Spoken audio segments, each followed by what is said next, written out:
Russia is not cut off from any economic system except the West's monopoly on banking transactions. As far as their resources, most of the planet is not divesting themselves of interacting with Russia whatsoever. It's only basically Europe, North America, and Australia and New Zealand. Everything else is completely online. Africa is trading with them. South America is trading with them. To my knowledge, Mexico is still trading with them. All of the Middle East is still trading with them. The Middle East refuses to answer Biden's phone calls. Now I got word that China now is refusing to answer the phone calls of the White House because they're basically divorcing themselves from this dodgy, tenuous globalist system that is run by a Western do-gooder mentality that if you're not on board with how we think, we're going to basically cancel you. So what we're seeing on a global scale now is cancel culture, and globally, the world doesn't want that. So like at the drop of a hat, at the whim of the World Bank and the IMF, they can cancel your entire country because you don't agree with wokeism and you don't agree with this. Most of the world doesn't agree with any of that. Right. Look at what happened in Canada and the truckers. Like, they also look at this. Like, you think Putin doesn't see this? Like, all these countries now are having cold feet. They're like, well, look at what Justin Trudeau did in Canada. Canada regarded one of the most liberal countries on the planet. And look what he did. He froze the bank accounts and arrested truckers for a peaceful protest. Right. How is that exercising free speech? Yeah. And so you were alluding to all of the war hawkish, I don't know, pundits and like the right. Hannity's and Mark Levin's and, we got to go to war and all this kind of stuff. And, and Sean Hannity, people like this. Yeah. Yeah. And I think part of the problem, well, it's a symptom of the problem that people just can't get out of that corporate media paradigm. They refuse to get out of the corporate media paradigm. It would say, right. And then the whole woke corporate, the whole corporatism woke culture. Are you there? Yeah, I'm here. Sorry. Yeah. The whole wokeism actually came out of the ruins of the 08-09 Great Recession. I looked into the origins of this 180 because for years corporations were regarded as the old boys club, patriarchal, white Anglo establishment, quasi-conservative, albeit cronyist capitalism entity. So now, when the banks all failed and they bailed out insurance companies and bailed themselves out, but then they left it was part of the whole Occupy Wall Street movement and all that sort of thing. Yeah, exactly. That's actually how that began. So the problem is that the whole bailout thing in the 08, 09, 10, 11 period, the public saw this as a corporate welfare, patting themselves on the back. And the General Joe Sixpack had no part of this. They had no recovery, so they're fucked. So now what they've done now instead is now they're woke and they're woke, so they appear like they care. They appear like they care. Right. Now they also provide these bailouts now, these welfare checks, because they locked everything down, and certain industries were considered. In a way, we've been through this before when the too big to fails with the Fannie Mae and the Freddie Mac thing back in what was it, 2007, leading up to just before the election where Obama got elected. And what was interesting, right. So and McCain didn't. I mean, McCain didn't stand a snowball's chance in hell of winning that election anyway. Even if the election, I guess, if we're saying was quote legitimate, right? So it's like, when's the last time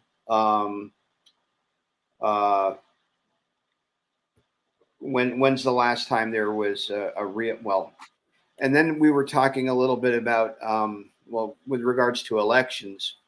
So there's the theories that have been floating out, and some of what we were discussing was they couldn't let Trump win, because if he did, the whole thing with the Hunter Biden laptop would, well, because that's all come out anyway, but he would have pressed forward and probably fired, half the people in the FBI. And then we would actually have a legitimate Department of Justice. I mean, that's pure speculation on my part, but that seems to be the contention. Well, then the other theory is as well. He let them have the White House to expose all of the crap that's been kind of, coming to the surface. Well, the thing is, they don't want Trump primarily because he has set them back. So even though he was there for 4 years, he set their plan back 6 to 8 years because he left a legacy of things intact that have slowed their progress. So if he's in there for 4 more years, well, then that slows their plan further. And this is also why Kamala Harris, if you want to go there, she gave that ridiculous speech where she was like, and the consequence of the passage of time and the passage of time. And she kept doing this with her hands, and she kept saying the passage of time matters. She kept restating this. Right. Sounds So like something she would do. So it's like, why do you keep saying that? Like, what the hell? Like, who are you? Like, who is this person? So it dawned on me that she's inadvertently admitting that they're losing time. So they have to roll out all these ridiculous green measures, which is what they wanted to do over a period of 20 years to reset the economy to this green trajectory so they could remove more of your rights, which is what this is for. Because now it's a big tech-backed party to where, they want to have now digital currency where they decide what you buy with it. That's what they want. And I was saying to one of my friends, it's, well, yeah, they're going to roll it out probably on Australia, or because they use Australia and New Zealand as sort of the guinea pigs of their whole global communist want list. Notice how the lockdowns and the measures and the vaccine passports and all this are the most severe in Australia. Right. Like they're the most severe there. So, and Australians seem to love it. Like, I don't understand why they love this, but they seem to love it and embrace it like it's a teddy bear. They love this so much. So that's also why they use Australia, because after all, they're all sensitive people there, and they want to do the right thing. So, Australia is the first place that will pretty much completely comply with anything they say, because they don't want to ever go against what's the right thing to do, because being woke is the wave of the future, and you don't want to appear undiverse, do you? So let's go ahead and, for the greater good, have now the power structure decide what you buy. So this means that you're not going to own anything, because if they decide what you buy or they don't let you buy it, it's like going to Burger King and you swipe your card to buy the combo meal with the Whopper, right. And then no, they want you to eat the tofu burger. So then you keep swiping it through and it never works. But you can select a tofu burger. Oh, it works. That's what they want. That's what they want. This is being proposed. And so that's part of the reset. So like, if you don't want to stay at home all day and go to your job, you have to then, swipe your card. Oh, you can buy an electrical vehicle, but you can't buy any more gas. Or they'll tell you what, they'll let you buy gas, but you can buy gas only on a Tuesday based on the letter of your last name. And then, but I'm out of gas. I have to go to work. I can't wait till next Tuesday to buy gas. Oh, it's too bad. Too bad. We're going to decide when you buy the gas. So this is now what they're proposing to do. But this isn't going to work. Like the vaccine passports, that didn't work. That's now becoming a dinosaur. It's Yep. not working. Well, they're still requiring people to have vaccine passports for indoor events in New York City. Yeah, but also yes, but New York City is like Australia. It doesn't reflect the greater United States. Right. So it's kind of like Because that doesn't happen in Texas. it's kind of like well, it's the quintessential prison, really. I mean, so now it's kind of like that whole escape from New York paradigm is has actually played itself out in the form of this medical fascistic model where That's right. And yes, right. The medical tyranny is now their, that was their big thing. And they're discovering that the greater United States is not getting into this. Those holdout places, these that spearhead these movements like New York and San Francisco and Los Angeles and Chicago, those measures still were kind of there, but the greater country doesn't have that anymore. And then you have Florida with Ron DeSantis, and he doesn't have actually any more at all. He's fighting back against it in every possible way. And so if they had Trump back in there, it would set them back even longer, and they would have an emboldened MAGA GOP versus a neocon GOP. right. Like, and that's what they don't want. They don't want Trump in there at all. But if you have acolytes of Trump like DeSantis and Rand Paul and Jim Jordan and Matt Gaetz, if you have the blonde woman from Georgia, what's her name? Oh, Marjorie Taylor Greene. Yeah, her. Like you have people like her. There's some other woman too that's a conservative, that's a pro Second Amendment woman. Oh yeah, Lauren Boebert. Yeah, she wears glasses. Yeah, her. Yeah. There's more and more of those coming up in Congress. You're seeing, and they often stand out because they're different. So you're like, oh, look at this one. This one's vocal because they are different. So right. Well, there's kind of a there seems to be a groundswell of momentum, occurring in Connecticut. And Connecticut is kind of like a miniature California, really. But what's interesting about Connecticut, the state I'm currently living in, is that you sort of have two. Well, I mean, this is kind of and it's sort of a running joke that there's two states of Connecticut. There's like Greenwich and Lower Fairfield County, and then there's the rest of the state of Connecticut. And I've sort of long wanted to do a documentary sort of depicting the comparison contrast about a lot of the politicians that get up into Hartford and are very influential in Hartford are from my area, and they're very affluent and they're very wealthy. They're very well off, but yet they implement these policies, these draconian policies that just keep people in abject poverty. And now right. They're making inroads with respect to the zoning laws and the development has already started. So I don't know how much farther they're going to let it go, but in terms of making the already kind of semi-congested urban sections of town even more congested. And the town wasn't really built or designed to add another 10 or 15,000 people in a short space of time. I mean, it creates a greater draw on the electrical systems, the sewage and the septic, and wear and tear on the roads and bridges and all that crap. So yeah, because they want to go there because they want to take everything to high rises. All the residential houses have to be right. They want everybody living in a habit trail, basically. All right. Same with Austin. They want all the residential homes to be flattened and then zone it for condos. That's the trend. That's so you can remove. They're doing it under the auspices of affordable housing, right? So this is the sort of caveat. I can't remember. I'm trying to remember Sarah Bronin.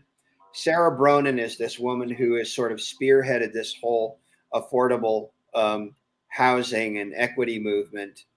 Uh, and I guess essentially, it's kind of a Ponzi scheme, because the way it works is, if they pass these zoning laws, then they get federal funding that gets allocated to these projects, if you will, and then these contractors get these no bid contracts to build these high rises or condos, and then they get to sell them back to the town at full market value. And then, of course, the town gets the federal money. It's really just, it's really, It sounds very incestuous. it's completely entirely. And to my knowledge, I don't know much about this, but to my knowledge, when they build affordable housing, it's like building a Porsche 911 with back seats, so the insurance goes down. Right. But because it's officially a four seat, Right. but who's gonna sit in the back of a 911? How can anybody fit back there? So what I'm trying to say is, the affordable housing, 10% of it is affordable, and then 90% of it is 4,000 a month, 3,000 a month, and then the 10% that's affordable is already accounted for. You actually can't ever get it. It's Right. already rented before they build the building. You understand? So nobody can come in there and rent anything because it's already been accounted for. But to avert that, they'll just say, "Well, sorry, we're still processing your request." This is like in Los Angeles when there was a cattle call to go audition for a commercial. They've already decided who's going to be in the commercial. They've already decided that, but they have to have a cattle call because the union rules, and legally you have to have an audition. You can't have a fixed fight, even though I wouldn't say every case, but I would say in many cases they already know who's going to be in their commercial, unless somebody extraordinary shows up at the audition and blows their socks off and looks the part, because it's all based on how you look. Right. They've already had the commercial cast. I've even seen it. Like, I already know this is a fact. This is a fact. Same with affordable housing. Same thing. It's the same kind of a parallel concept. There is no affordable housing. Like these new places they're building, it's not affordable housing. So, and it's interesting. You know what's interesting about this? It kind of reminds me of an interview with this woman by the name of Charlotte Isserbite. Oh yeah, yeah, Remember her? Well, she yeah. was she was in the, I guess, in the Reagan administration, and she was instrumental in actually getting this, lobbying for dumbing down American education. And actually they were trained and how to do it, and they were teaching people how to get into the Rotary clubs and make nice with all of the locals and everything. And then you get all of the locals on board with the program, and then whatever that is. In this case it was education, but I guess currently we're talking about affordable housing. And it's all under the auspices of affordable, right? So what happens is a person who's not thinking out of the box, so to speak, will say, "Well, what's wrong with affordable housing? Shouldn't inner city people or kids or whatever have the same right to live?" So, like, here's a hypothetical. So, how would you respond to somebody like from an urban area that would say to you, "Well, why shouldn't we have affordable housing? What's wrong with having Johnny or Jimmy Smith from inner city Armpit, Bridgeport or New Haven or whatever, and being able to come and move to Greenwich, Connecticut? What's wrong with that?" So how would you respond to somebody who would put the question to you like that? Oh, I would ask them to show me the contract and the arrangement they made with the local authorities on what percentage of the housing is allocated for whom. Where's the document that shows me that Johnny come lately from Wichita, Kansas, wanting to relocate to Austin, Texas, or Greenwich, Connecticut? Show me in any of these documentation or any court filings. Show me the contract you've made with the local authority and with the development company and with the property management. Who is going to get what room? Like, and better yet, I'm going to apply for affordable housing, and I'm going to get back with you and tell you what happened to me. How about I do that? And then they're going to probably go, well, see, so if it isn't as simple as it sounds, then it's not as simple as it sounds. So Right. that's what I would say. Or I would just say, well, who is eligible for it? And then I would have them answer. Then I would say, well, how do you apply for it? I have a nephew who wants to relocate, and he's 21. Can you show me how to apply? Is he able to? Is he able to? Well, he's white and he's male and he's 21. Right. And So then is there a certain demographic that are only eligible? yeah, That so right. So I would venture to guess if you were white. I mean, sounds racist because they are racist, so it's forcing me to be racist. Um, I would be willing to bet that if it was a white, able-bodied male, age 20 to through 28 or 30, that person's probably not going to ever get in there. Here's a true story. So a number of years ago, I went to, because I was pretty much on the brink of being homeless. Um, Mm-hmm. I went to apply for food stamps. I Mm-hmm. went to the state office, and Yeah. there's a guy behind the plated glass who spoke in a broken English accent, and said, and this is verbatim. So, how do you think you're entitled to food stamps? Really? Yeah, and So he those were actually his was. exact words. Yeah, How are you entitled? How are you entitled to foods? Well, how is anyone entitled to them then? yeah, exactly. Why are So, you asking me this? yeah, exactly. Well, I'm so like, what'd you say? so Like, well, I'm jobless. I can't find a job. right. That's how you pretty much arrive here. Well, I think he assumed that because I was white and I was a man, that somehow that I wasn't, I mean, that Yeah, was so so that would be the same kind of a thing that you would meet if you probably applied for affordable housing. You're not going to be able to ever get that. You can just forget that. What it will probably do is go to either homeless people who they've already have picked, or they'll go to some kind of oppressed minority illegal alien family to get in there. That's who qualifies for affordable housing. So what they're doing is because it's a sanctuary city situation. So you can bet that the local government of that town is thinking about sanctuary city things. So they're not building the housing for you. They're not even building it for the indigenous people, probably. They're building it to accommodate more people crossing the border. And yeah, I mean, and whatever. It's like I don't hate anyone. Like, it's just the same old cliched story. It's like, you know, I went to the store today and no one seemed to be able to speak English.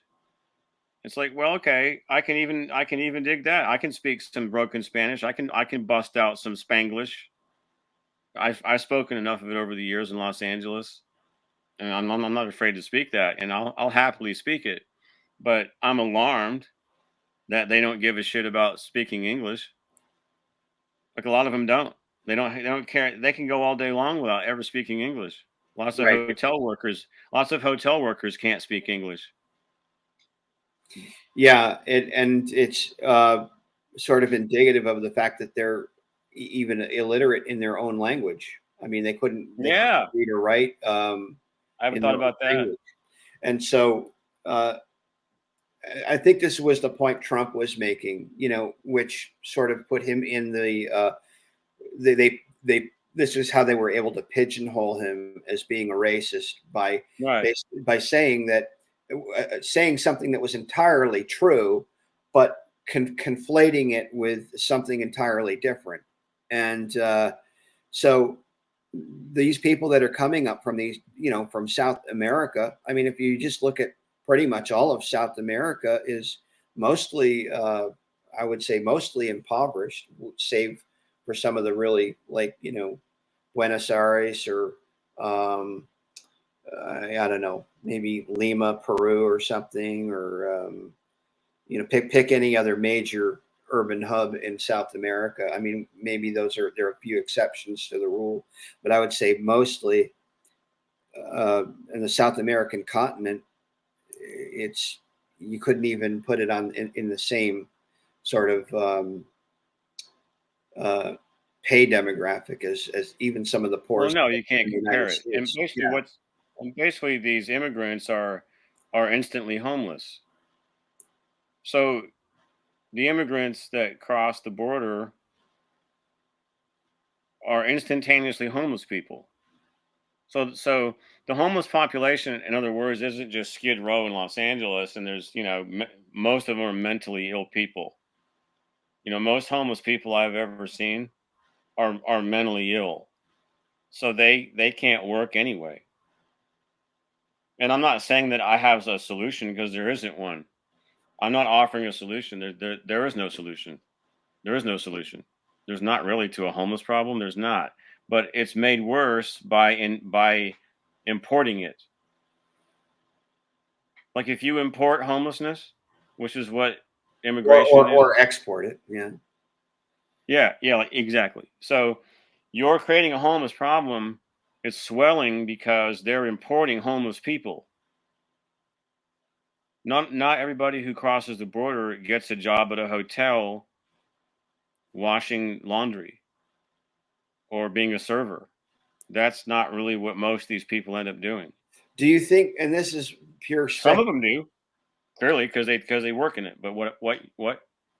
so do you think, uh, okay, so one of the, I guess, somewhat obvious reasons why they would be importing homelessness was to Hmm. get the voting block for Democrats Hmm. to increase that. But one of the things that occurred to me that most people don't really talk about is the because I guess American citizens are not replenishing the ranks, so to speak, as quickly as they would like. In other words, people are not having children in mass like they used to, and I think that that's also a symptom of the economic trends that have ensued since I guess the early to mid '70s going forward, where you have more or less, fewer and fewer people having children, and not interested in having That's children. because it's harder to maintain. That's because it's harder to maintain the middle class lifestyle with burden of children. Before you could afford it, but now Right. they want to they're lowering the standard of living in this country to third world by one importing poverty.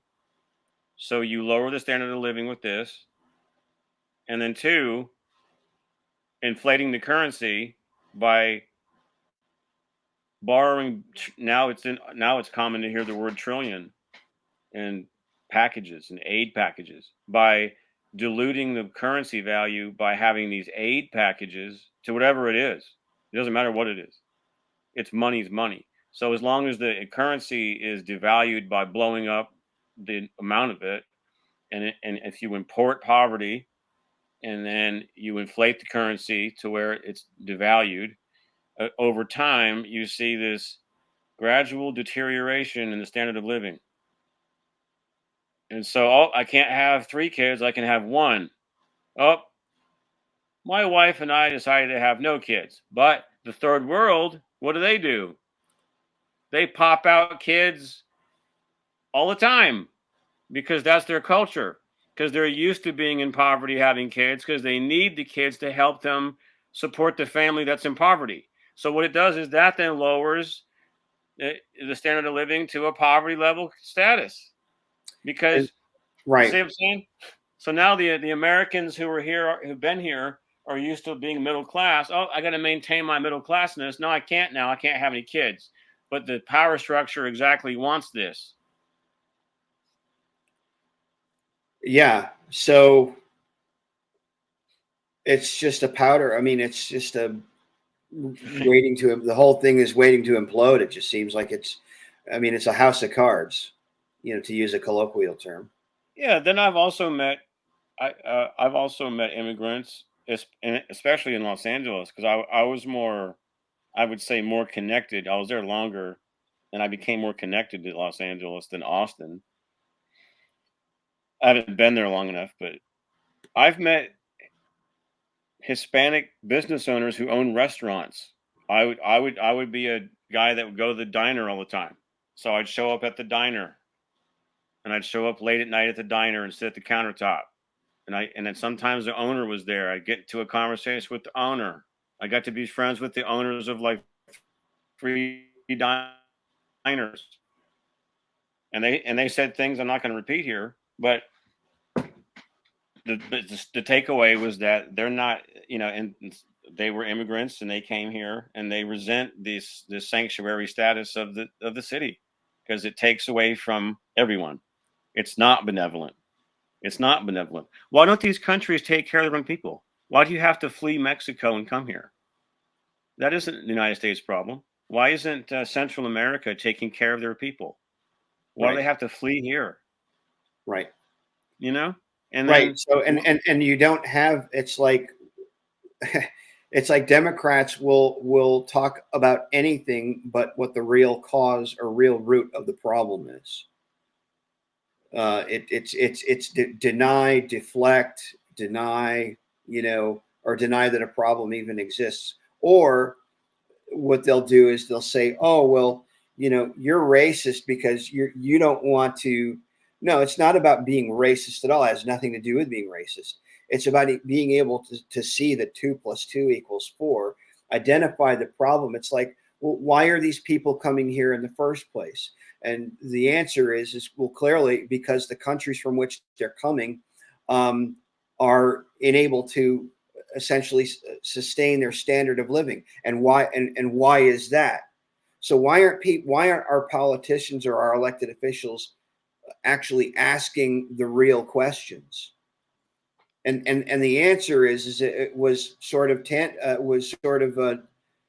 goes hand in glove with the congressional committee hearing. What was it, yesterday, with Matt Gaetz? When he was asking that FBI director about where the Hunter Biden laptop is. Well, Chris, Every time they get somebody up in that chair, it's the same old. Nobody's answering any. They're never going to answer any of the questions. No, there's never an answer. Yeah, there's no answer to the question. They don't want to talk about it, and they don't want to talk about anything substantive.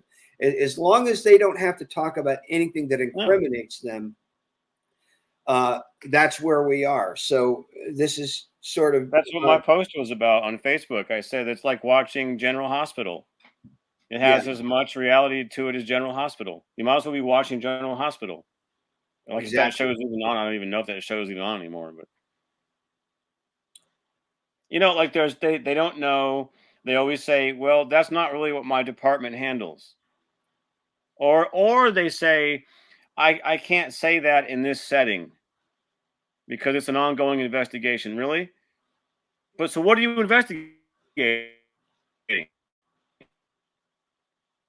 What? You can't speak about it in this setting? Yeah, it's like, okay. Well, this is an ongoing investigation, and you're required by law. Right. That's what we're having here. We're having an investigation here right now, so we can't talk about anything now. But they always say that. So then they have like a closed session that the public doesn't hear, and then what good does that do? Congress is supposed to be public. It's our government. Right. So then if it's in a private hearing, how does the public know what's said? Well, They to the don't. point, the point they don't, and that's precisely that, and that's by design. You know. Right. And then even both sides. So I've even read that, like, I mean, I don't know what to believe anymore.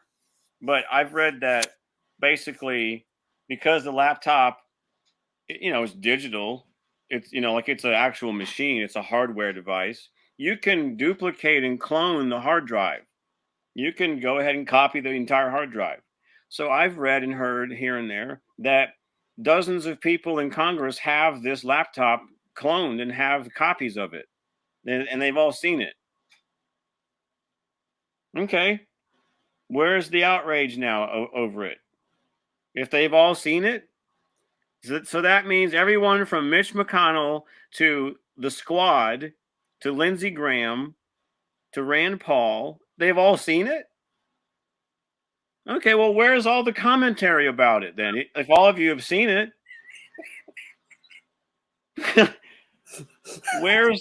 why aren't you talking about it? Exactly. If you've all seen this and it's this bombshell and it has pedophilia, and I've been hearing things now that people have seen on it that are, I'm not going to even repeat here. Yeah. They're kind of mind blowing. Some of the things I've heard that are on it, like, really? Like Hunter was into that? Like, I have no idea. It's the stuff I couldn't even imagine. And not just that, but And they've all seen it. DOD passcodes and passwords. Yeah, that's like a Titanic level story.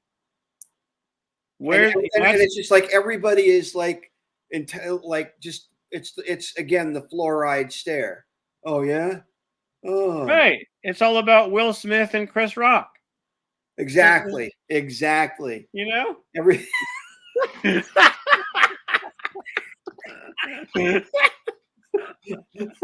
Oh yeah. It's like, really? Like, and then it just came out yesterday or the day before. Like, of course, this was already known, but it's confirmed. It was confirmed. It was confirmed,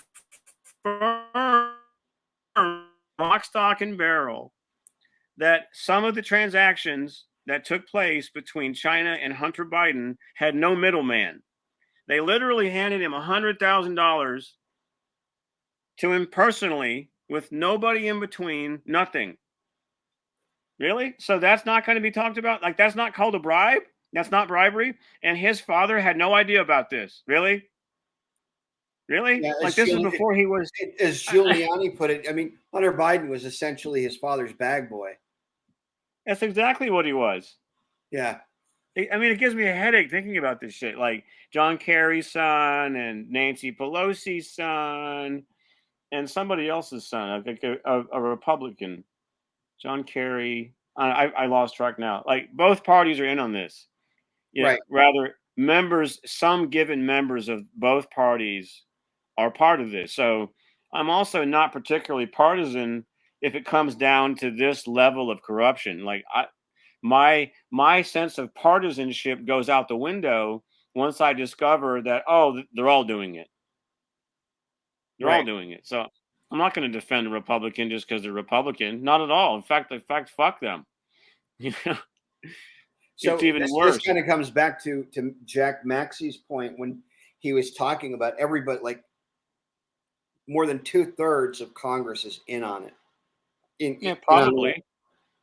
That wouldn't surprise me. This is also why they're keeping it on the down low, because if this was actually prosecuted and people were actually held accountable, which isn't going to happen, half the Congress would be out of work. They would have to have special elections. I mean, that's how deep this is. So it seems to me. Yep. It's yeah. Well, you know, it's a shame too. Is like we have. Well, there's this local politician. I won't say his name, but because I don't want to. But he the way his concept of policy making or representing his constituents is by is like kind of like by proxy. I mean, he sends these emails out, and it's all about polls and statistics, and well, because he's a numbers guy, right? So, I mean, it only figures. But I mean, that's your approach to governance. It's like you take a poll or a survey, and to get like Mm. to sort of, you know, put your finger in the air to see what people are thinking, and you have to know that people are going to answer the questions a certain way, based on the way the questions are worded or proposed to them, you know, because it's a psychological game, right? It's like, well, I ask you, Yeah, so what I, do you like better? Do you what beverage do you like to drink most? Do you like Kool-Aid? Do you like Pepsi? Do you like Coke? You know, yeah, I've met people like that where none of those things are good for you. I mean, I don't drink any of them. right, yeah, exactly. That's the point. Yeah, like Right, it's like the actual question is loaded, so right, it doesn't give you really a accurate picture of the population if the questions are loaded. right. The So, questions are often erroneous questions. right. That's So, like saying here's an erroneous question. So Mr. Smith, what is your opinion of how well Zelensky is doing in his fight against Putin? And then I'm like, what do you mean? That's like that question is completely incorrect. There yeah, is no answer for that. There's no answer for that question. right. That's a wrong question. You can't ask a question like that. Well, what do you mean? He's been successful at repulsing the Russians, and they're forced to withdraw and stand off from Kiev. Really? No, really? No. The Russians did that on purpose. They weren't repulsed by Zelensky's army at all. Like they're actually toying with them like a cat with a mouse. They actually withdrew on purpose because they wanted to test the water. It's like if you go in the pool and it's the springtime and the pool's kind of cold and you test the water with your toe and you withdraw it. Well, that doesn't mean the pool won. It means that you're just seeing how the pool is. Oh, I see. Like when we send in a few people, Zelensky does this. Okay, let's with. It's just like the movie Zulu. You ever see that movie Zulu? No, I haven't. Oh, dude, you got to see that movie with All Michael right. Caine.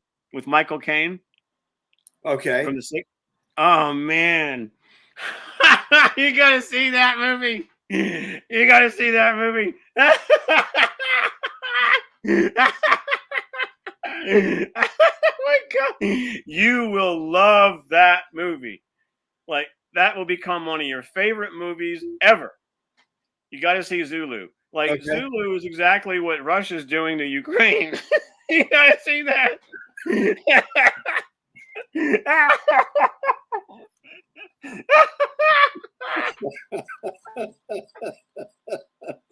Now I really have to see it. Wow. Oh, you got to see it. It's like it's incredible. Like you'll be like, wow, holy shit. Like now it's give it where it's due. The credit, okay. There might have been some moments when Zelensky showed valor, even though he's a puppet of oligarchs, globalist oligarchs. Well, a He's a guy who puppet goes of the global. dancing around in like leather chaps and Yeah, I mean, it's like how could you take anyone like that seriously?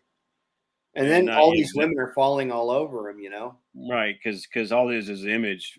The media is all about image. It's not about truth in Right. many cases, sadly. But like let's just say, let's give the guys some benefit of the doubt when they, they suddenly became, pro Second Amendment. You had this giant swath of the left in this country. They suddenly wait. They're waking up to the Second Amendment.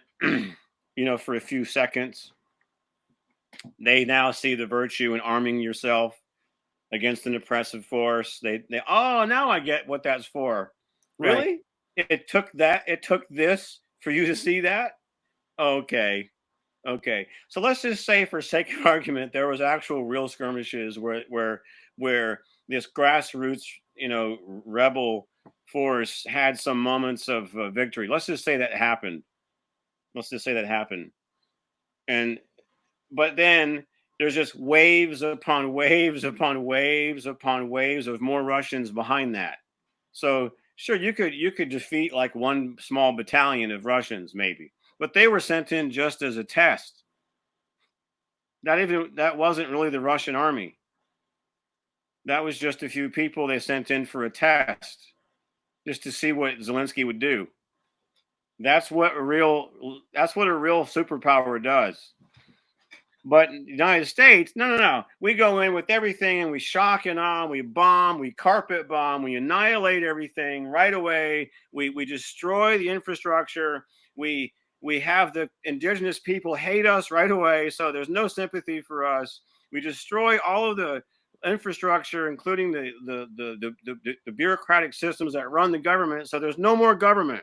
So that Right. means there's no government, there's no power, there's no organization. It's just a complete chaotic mess that any kind of band of terrorists can now come in and take over, which is what happened in Libya. Right. That's the NATO style. And I understand that even though uh, Gaddafi was not the most savory character, I understand that he did quite well at actually rebuild or building the economy of his country up. And then I guess it was during the Obama Right. administration that went in there and just basically scorched earth the entire country. Right, exactly. And So right, we did it to Iraq, and we've done it to right. and we wasted what 20 years in Afghanistan. Right. So then this is what the Western media gauges a successful war against. That's a successful war. So then when they see the Russians not doing that, that means that they're losing. Well, who's the real loser here? Who actually lost? Who actually never won a war since Vietnam? Let's go ahead and bring that up now. All of these stupid wars of attrition we get involved in, who ends up winning those wars? It's not America. Right. There's there's no more winning of a war anymore. Well, it occurs to me that they've been taking and this whole concept of war and taking over the world or resources or assets, resources, and so forth. It comes out of playbooks that are not at all American, antithetical to America, really. I mean, yes, they ship like Sun Tzu, The Art of War, and all that sort of thing. And I understand that that's like compulsory reading for business people in the Far East. I mean, you have to read that book. As Yeah. if you're like in business, you have to read that book. And essentially, I think that's also required reading in some political arenas as well, because politics is essentially war without the bullets, bombs, or body bags. So, Right, but modern warfare is now no longer about settling a regional conflict. It's about profiteering. right, They don't want NATO wants so badly. They're chomping at the bit and they can't do anything. It's funny watching this. NATO wants to escalate the Ukraine war. They don't want peace there. In fact, a peace deal between Zelensky and Putin would be the most horrible failure of the media. They don't want to see that because it would shatter the entire uh,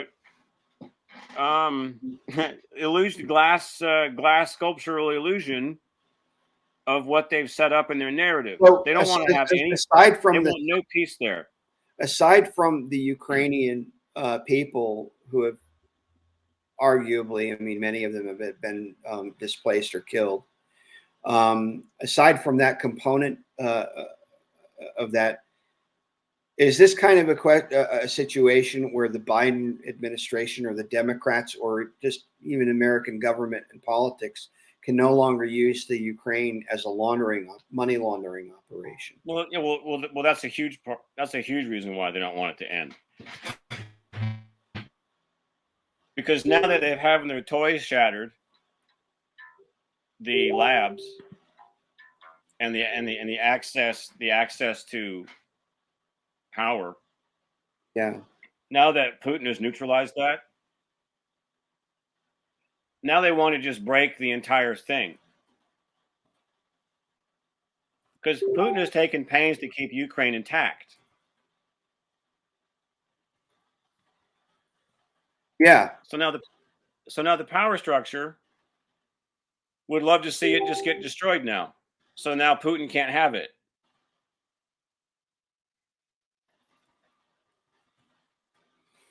Yeah. So going back to a discussion we had sort of had like maybe a week and a half ago or so.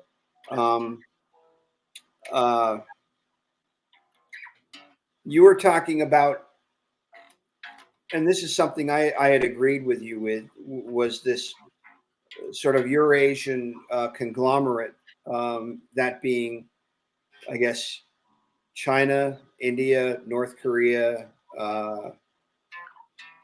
Russia, and the other countries that are allies of those nations, and probably a good chunk of Africa, perhaps, maybe. Mm-hmm. Where they're just going to sort of push the West aside because they no longer need us, or they no longer Right. need the Right, exactly. That's part of the thing, is that the power structure of the West, which is basically the globalist order, can't stand now that it's been neutralized. It can't stand that it can no longer expand eastward. And it's propagandizing it as if the Eastern Hemisphere is losing, because it doesn't know what else to do. It is losing. It is, who actually canceled who is that the Eastern Bloc is canceling the West. That's the actual thing happening.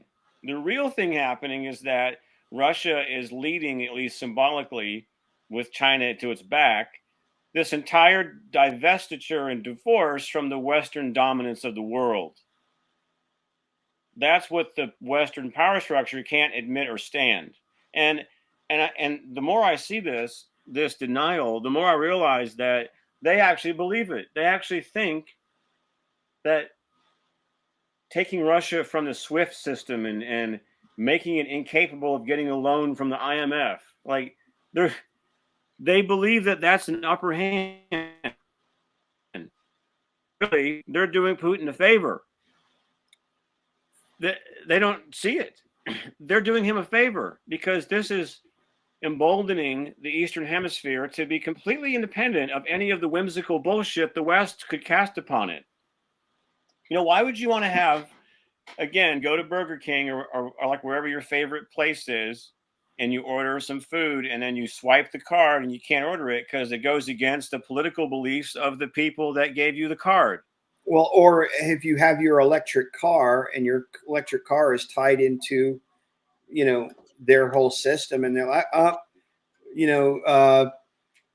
Buzz was a bad boy last week, so we can only give him 20 miles this week. You're on a ration for 20 miles. Same thing. Because the electric cars won't be owned by you. Right. Not really, because they're going to decide what power you get, when you get it, and where you get it. It won't be your car. Right. Right. Same thing. They want to control and regulate everything. That's the left Marxist way, is to regulate everything to oblivion. Well, and to own everything as well. Yeah. Right. No, you see, because they hate private property rights, because that's too constitutional. Well, they hate God. They hate God. They hate property rights. They hate families. They hate the nuclear family. That's right, because they're the family, they're the God. Correct. Because you become part of the collective family. Yeah. Oh, we're all in this together. Right, exactly. They use that phraseology. Right. But what it means is that you're all in prison together. Well, you notice how I don't know if you've heard of Dick Blumenthal. He's he's Richard Blumenthal, Dick Blumenthal, here from Connecticut. He's a United States senator from Connecticut here. He has bad complexion. He used to be the attorney. He looks like Dracula. Yeah, he has a pockmarked face. Yes. So he's always saying, "Oh, well." He's made the statement, "We're all Ukrainians now," or yeah. And it's kind of like, and it's not that I mean, not to diminish the context of what that actually means, but the Democrats or people that think like that will use this phraseology. Oh, we're all Jesse Smollett now, or Right, we're exactly. all it's that thing. Which and what it does is it actually diminishes, in my opinion, it actually diminishes the real victims who are or people who are the victims of genuine hardships or crime or whatever. And now they want to sanction Marjorie Taylor Greene. I think was one of the other things I was reading in the news where um, for saying that the people that were involved or that breached the Capitol or went inside the Capitol building, that they should have their they should have their day in court and that sort of thing. And they want to basically, I can't remember exactly what it was they want to do. And I said, well, if you're going to do that to her, because you're saying that she's supporting quote terrorists, because that's how they're shaping the narrative now, right? Yep. Then you Well, the have whole to do January 6th. then what about all the people, the Black Lives Matter and the Antifa uh, cabal that went into federal buildings like the ones in Wisconsin or Oregon? I think they took over an entire federal building, and then Antifa, they took over an entire like city block, and they had armed, Yep. they had armed. I mean, are you serious? Like, where were the SWAT teams? Where were the National Guard? And they're like, and I think it was the mayor of Seattle. She's like, oh no, that's okay. We're okay. Don't worry about it. We got this under. And she didn't have it under control. You know, this No, is she even said really it was a summer of love. right. Yeah. See how can you parallel January 6th, which was a bunch of tourists who were invited into the Capitol by the police, to a takeover of a city block in Seattle for months and months, and they called it CHOP. And then they called it Chaz. Yeah, Chaz, and yeah, exactly, and CHOP. So how is that not an insurgency, but Right. January 6th was? Right. How do you even compare the two events? They're not comparable. Well, and this is the sort of like up is down, left is right. Then also the countless cities burning at the hands, at the behest of BLM and Antifa that Yeah. summer. The countless shootings, cities burning, Or looting. That's not people that considered. elderly people that were dragged out of their car and in the middle of the street and kicked and beaten. Elderly people, for Pete's sakes, dragged out of their cars and kicked and beaten. And what I don't know if you read about that autistic kid who was he was kidnapped for like 3 days and he was tortured. They were like burning cigarettes into his skin and stuff. I didn't know about that. Yeah, yeah. And because That's horrible. he was a Donald Trump supporter, or because he was a white kid, or whatever. So All yeah, right. So how is that diverse? How is that diversity and peaceful? exactly. How is any of it that they say anything that they actually say? It's not. Well, because it is, yeah, exactly. It has the language of diversity. It has the language of tolerance. But what it really is it's all hatred and marginalizing things and hatred and a whole host of other bad stuff. Right. Then the Will Smith speech. I saw that. He was talking about how he's chosen by God to protect people, and he's about spreading See, love. And that right there is complete and total mockery. That's like blasphemy. What he did, what he did was complete and total mockery and total blasphemy. Like, how is that being chosen by God? Like, how can he do such a thing, and then later on be awarded an Academy Award, and then claim that he's been chosen by God to protect people? It's the same reason why How the people. hell can you say that? It's the same reason why people like Alec Baldwin could say the things that he did about shooting somebody at point blank range. They accept no responsibility for anything. No. Yeah, that also shocked me about that interview. Like, I watched most of it when they got to the part where I guess it was Stephanopoulos, who's basically a shill for the Clintons. Yep. But even he asked this salient question. He's like, "Do you feel any guilt, culpability for this incident?" And Alec Baldwin said, "Well, no." Really? So, and then even he was. It cut back to Stephanopoulos, and even he was his eyebrow raised, like, really?